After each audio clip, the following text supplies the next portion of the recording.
time to my writing, as I give the time to my exercises, and any other activities, etc.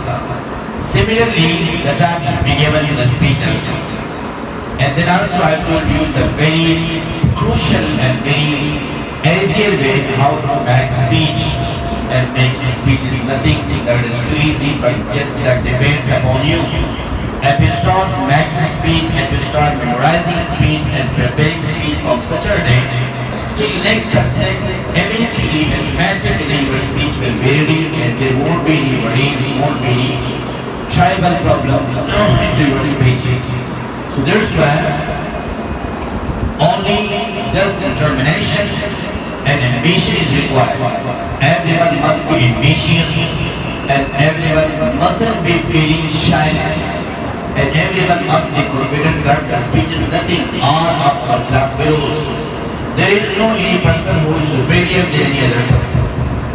But all of us are equal, there is equality, there is no any difference. So when there is no any difference and this conception will be into your mind, then as you come to the stage, then you will never hesitate. And when you come to the stage, then you might